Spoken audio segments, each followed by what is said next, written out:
Okay, good. Right? We excuse me. It's interesting. Don't talk for a while.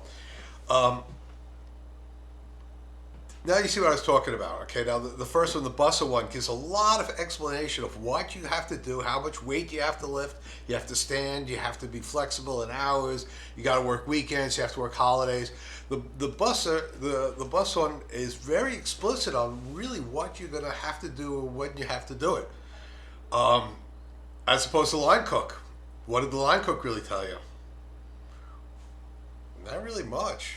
Not even their famous smoky bones, delicious food.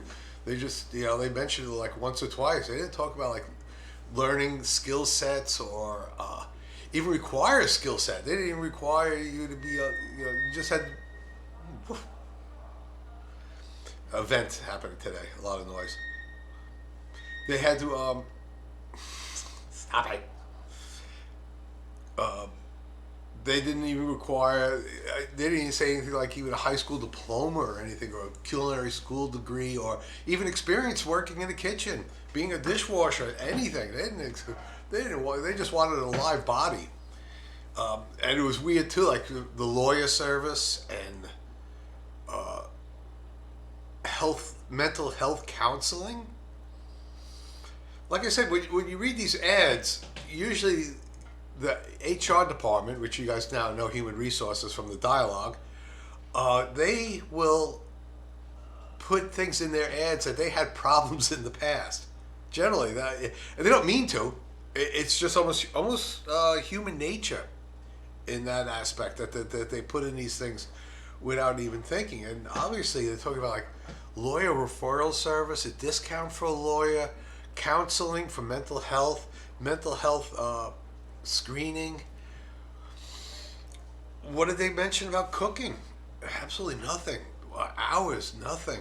Join our fun party. Join it. We want you to be you, and but we're going to send you to a counselor if it looks like we have problems with you. Very confusing on that whole thing, and I think in the next video too, I'm going to talk a little more about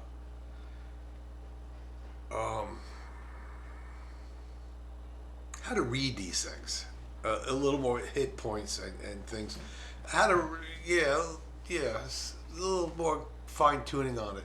Then the next two was the line cook, another line cook, and executive chef.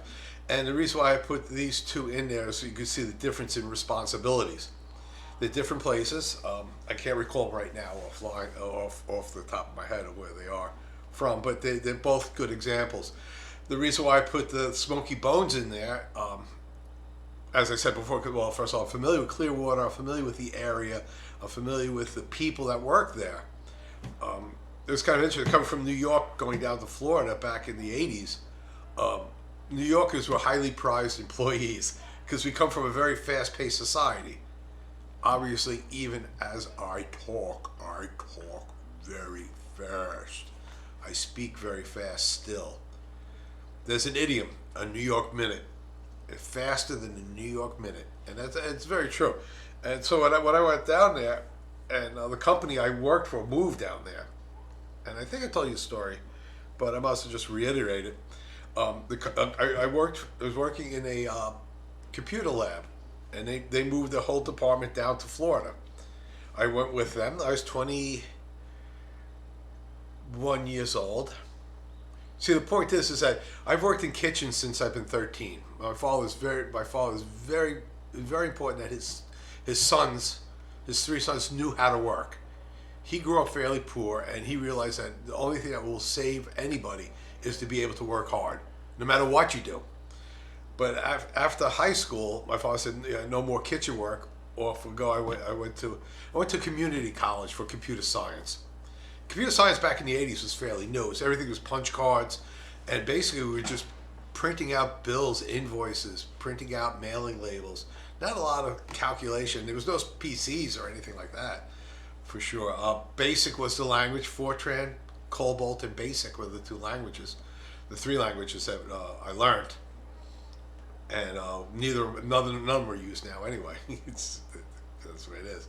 But anyway, so the company moved down to Florida.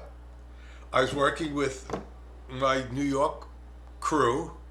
We were all together. We ate lunch together. We went to dinner together. We worked together, and I wanted to meet other people. So I said, well, I might as well just go to a restaurant, get a job because I have the skill. I know how to do it, and I do miss it. I did miss it. I do like. I've always enjoyed restaurant work. Doing it from so young.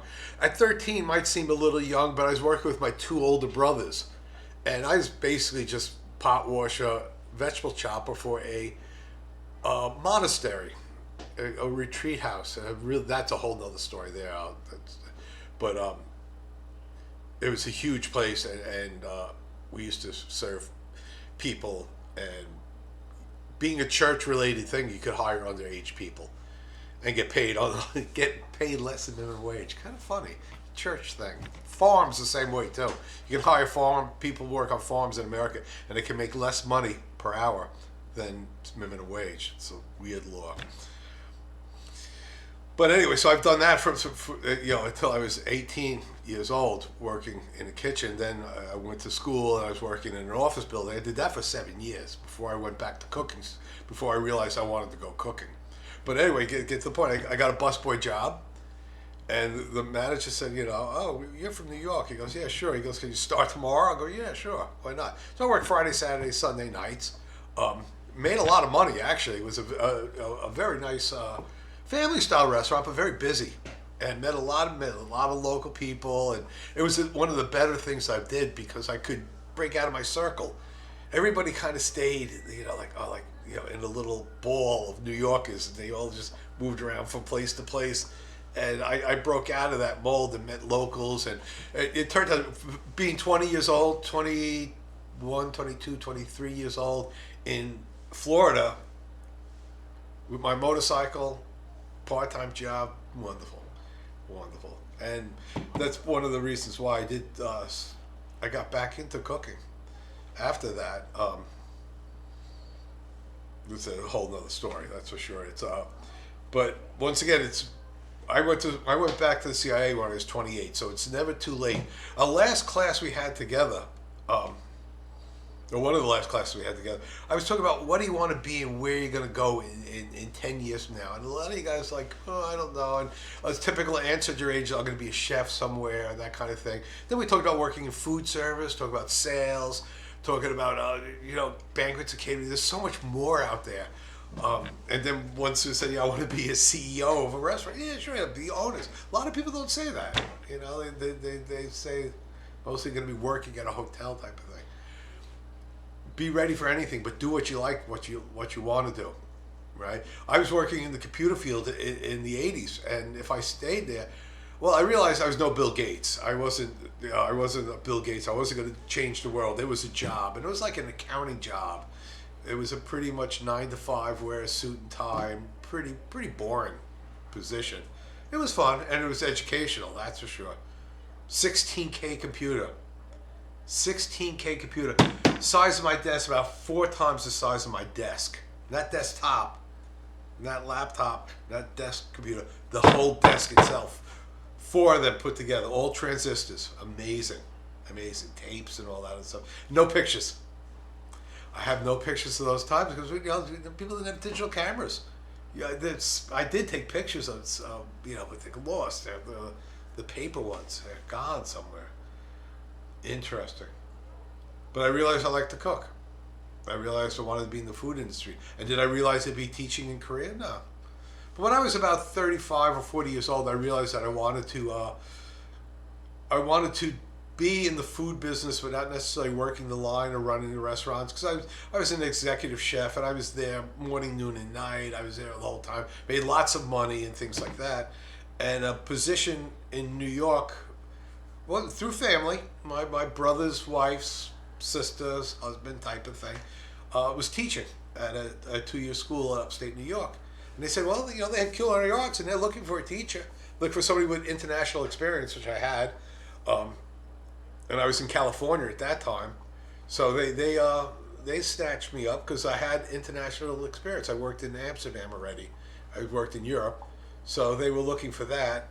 I stayed there for 2.5 years, but it's an Olympic city, a winter Olympic city, So it got really, really cold. I mean, we're talking like 27 below at night in the winter. I mean, really, really, really cold. It's in the Adirondacks. So after almost three winters there, almost 2.5 years, I decided to go back into industry, go back into working into hotels, and then I got an executive chef position in sunny California, which was such a nice transition between the two. Extremely cold, very beautiful but cold Olympic City, to sunny San Rafael, California, and that was an executive chef position. Um, and then from there to Korea, which is, I mean, it's a whole jumping, moving around. But every time I moved, I got experience, and that's what I want you guys to do too. Experience is going to be the best thing. To build a resume is very, very important, and that's why I'm focusing on this: how to read a want ad, because you want to get the right job. You want to get the right position that you're going to stay there and you're going to be happy. You're not going to be there for 2 weeks and go, oh, this is not what I want. And that second ad, that line cook ad, I would definitely say steer clear. That is not what you really, really want, because they really don't talk about your working conditions. They are a growing chain, though, according to their webpage. Now, I haven't researched their business or anything like that, but 62 units is pretty good, and that means they have district managers, they have regional managers, they might have statewide managers. So there is a lot of management position that a chef can move into those positions. I'm sure it's all standard recipes. So the chefs that they need, and probably why they don't really need culinary students, is that it's probably a lot of sous vide garbage. Just take a bag, put it in the water, take it out of the water, put it in there. Might be a lot of that. There's nothing wrong with that when you want to make money. But if you want to build a reputation, that's not how you're going to do it. You build a skill set. No. I do recommend, especially Koreans, nothing wrong with working at McDonald's for a year or so, because McDonald's has really good SOPs, standard operating procedures. They really do. Dunkin' Donuts are actually supposed to, by American standards, ratings, supposed to be the cleanest, most well-operated units. That's in the United States. In Korea, I'm not sure, which is interesting. That's an industry rating on efficiency. So, interesting. Okay, that's a wrap, and I'll see you in next class.